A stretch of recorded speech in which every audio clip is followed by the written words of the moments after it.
tidak mengikuti. Saya tidak hadir dan tidak menandatangani berita acara dari paripurna itu. Dari paripurna itu. Nah, saya ingin mengetahui apakah bisa nggak sekarang dari sebuah SKPD yang mengusulkannya misalkan ya itu dari contoh di sini kasih sarpras misalkan dari salah satu kasih, atau memang harus dari Kasudin atau kepala dinasnya lalu dibahas di tim TAPD yang tadi maksud? Iya, itu bisa melalui kepala dinas atau sapras ya, tapi melalui Bapeda. Dari Bapeda baru melalui kita itu dibahas. Secara langsung tidak bisa. Tidak bisa. Tidak bisa. Tidak bisa.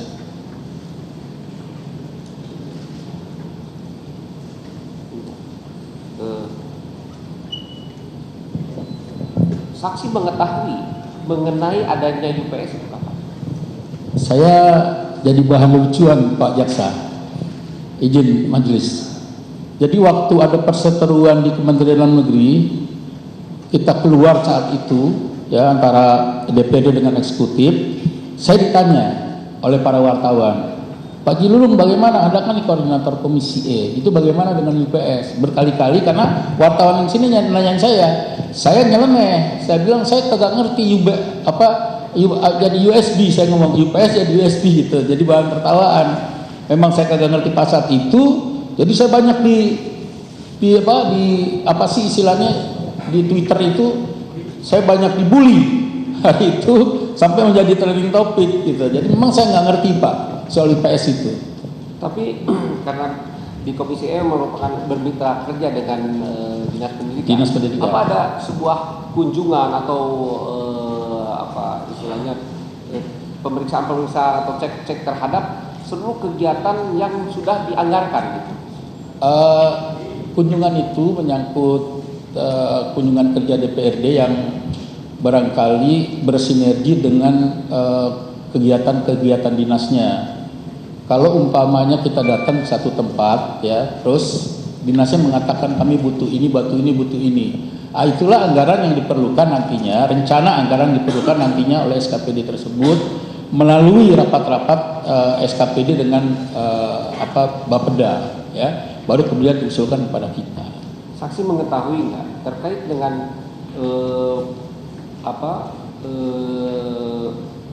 kegiatan atau pengadaan UPS ini ya atas ya, ini yang menginput, apakah saksi tahu sebentar saya belum masuk ke sana, apakah saksi mengetahui pola penginputan atas sebuah usulan kegiatan? Iya Pak, jadi begini ya, kepada saya ini berbeda memang Pak. Kalau kepada saya ini sepertinya ada diskriminasi, ada muatan politik di situ. Ini minta maaf, ini keluar sedikit. Kemudian apa yang disampaikan kepada saya tentang UPS itu ya, ini memang yang pertama saya tidak mengerti. Yang kedua banyak berita-berita tentang saya seolah-olah diseret-seret supaya mengerti gitu. Memang persoalan UPS itu saya tahunya sebenarnya itu dari sahabat saya. Karena di DPRD itu ribut tentang UPS, kemudian ada Fahmi itu sahabat saya dari kecil. Dia sama-sama anak tentara sama saya di Pemuda Pancamarga. Sebagai pimpinan barangkali saya memberikan perhatian kepada beliau. Saya tanya, Pak Fahmi, saya mau ngobrol dong. Karena kan saya nggak ngerti di UPS. Ini ada kasus apa sih tentang UPS, saya tanya.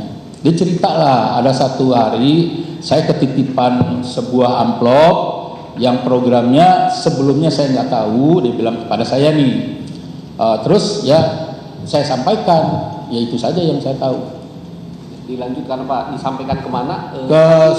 Ke saudara ketua komisi menurut beliau. Saksi mengetahui juga atau mendengar nggak bahwa dokumen atau amplop tersebut dari mana ya diterima? Waktu itu saya nggak ngerti ya dari mananya ya, pokoknya dari dinas lah. Dari dinas, maksudnya dinas pendidikan. Iya. Dinas pendidikan. Suatu kegiatan ya, misalkan yang diajukannya itu anggarannya misalkan kebesaran misalkan, apakah ada memang plafon dari Komisi E bahwa yang nanti diajukan batasannya sekian atau bagaimana? Ya di KUHP-PAS itu buatannya sudah ada ya Pak ya. Tinggal rinciannya programnya apa-apa. Kalau kemudian ada program yang spesifikasi barangkali program unggulan dan memang uangnya kurang gitu atau usulan dari Bapeda yang tadi saya maksud, itu kita bisa kompromi ya melalui mekanisme itu. Misalkan ada uang belanja yang bisa dikurangi dari komisi kita sendiri, dikurangin, cukup nggak dengan ada dana yang ada memenuhi nggak dengan ada yang dana yang diperlukan. Kalau kurang itu bisa kita ngomong dengan komisi lain. Gitu. Kalau itu usulannya dari Bapeda, kalau usulannya lewat jalur yang tidak jelas, ya saya nggak ngerti persoalan ini. Nah, saya ini kan kalau misalkan tidak sesuai yang tadi mekanisme yang dilakukan dalam usulannya itu, nah, apakah ditampungnya itu karena setiap anggota dewan memiliki dana pokir, dana aspirasi maksudnya? Kalau pokir, dana pokir kita tidak ada Pak. Pokir itu terjadi ketika kita reses. Kita reses ketemu warga, terus warga misalkan contoh, saya ditinggal di Jalan Asopa Pak, misalkan di RT 13 RW 9 Kelurahan Kebun Ceruk. Ada memerlukan normalisasi jalanan air seperti got. Kadang-kadang sudah 2 tahun, 3 tahun itu tidak terlaksana gitu. Betul. Maksud saya, apakah dari setiap anggota dewan itu memiliki plafon? Oh, kalau plafon tidak ada Pak. Kalau plafon itu tidak ada. Kalau usulan dari masyarakat yang sifatnya harus diajukan anggarannya itu tetap, misalkan dari kelurahan itu diusulkan pada dinas terkait. Soalnya tadi saksi Firmansyah menyampaikan bahwa setiap anggota dewan itu mempunyai plafon dana aspirasi yang besarannya antara 30 sampai 35 miliar. Nah, apakah dengan adanya plafon tersebut yang dimiliki oleh setiap dewan itu, tidak ada, dewan kalau itu menerima aspirasi secara tegas itu tidak ada. Tidak pernah saya tahu dan kenal tentang itu. Yang saya tahu adalah kalau kita reses, kita berhadapan dengan masyarakat, terus masyarakat meminta, misalkan ada badan jalan yang perlu ya diperbaiki, misalkan 100 meter kali berapa, itu memang ada dana itu. Dan itu koordinasi dengan tadi kunjungan dinas, reses kita pada saat kita reses itu bertemu masyarakat. Sampai sekarang, apakah ada sebuah informasi atau pelaporan yang dilakukan oleh ketua komisi E pada saat itu, yaitu Pak Firmansyah ya, kepada saksi terkait dengan kegiatan atau pengadaan UPS yang masuk di dalam APBD 2014. Jadi memang semuanya tidak dilaporkan kepada saya sampai saat ini. Jadi saya ketemu Pak Firman itu selama 1 tahun lebih ini baru 2 kali. Satu di BP Badan Pengawas Keuangan kemarin, karena saya diperiksa di Mabes Polri itu 5 kali, diperiksa di BPK itu 4 kali. Saya baru ketemu Firman 2 kali di sini selama 1 tahun lebih Pak, baru 2 kali. Mungkin kesibukan saya dengan kesibukan beliau sama ya, dia sekretaris partai, saya ketua partai di Jakarta.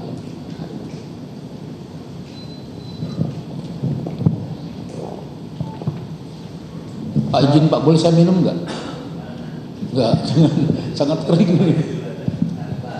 Yeah.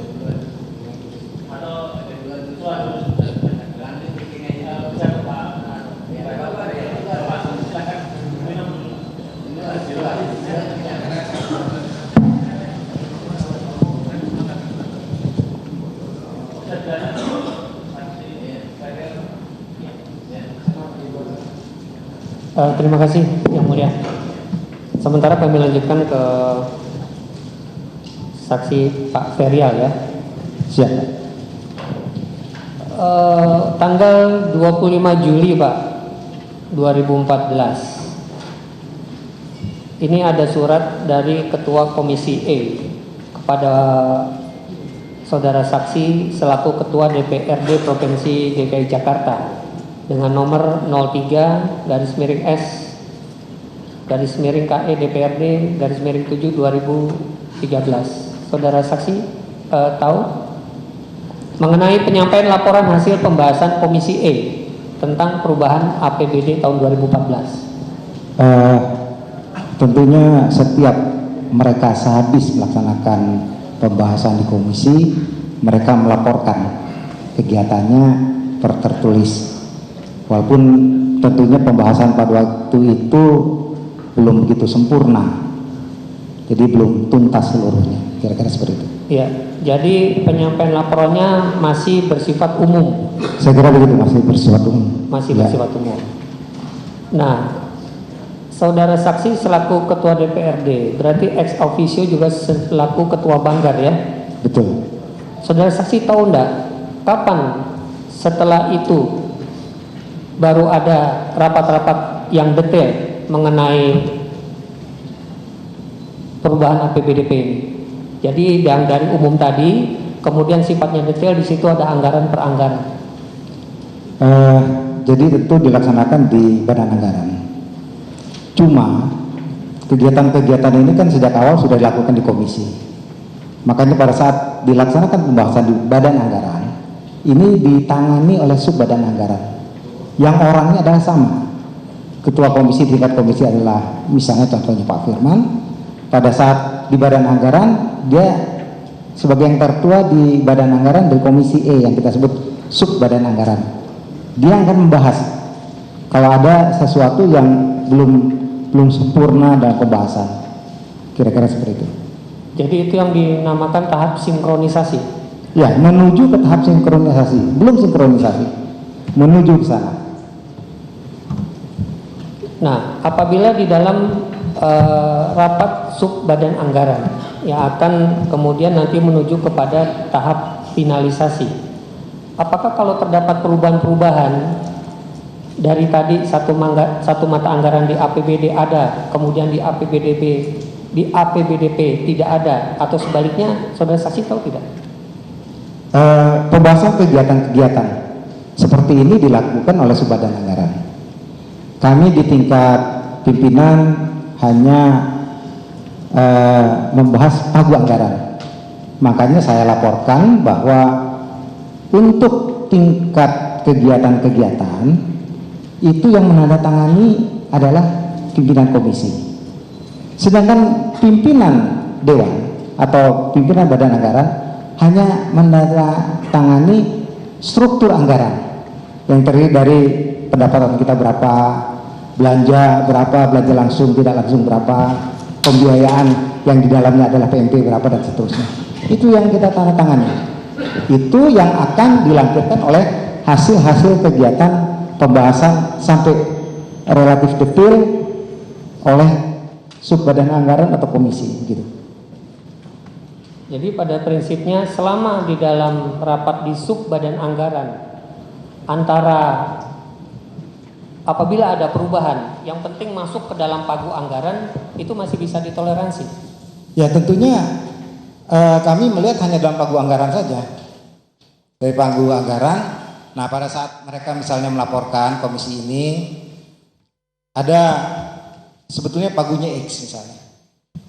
Tetapi setelah pembahasan dengan SKPD adalah X plus 1 misalnya.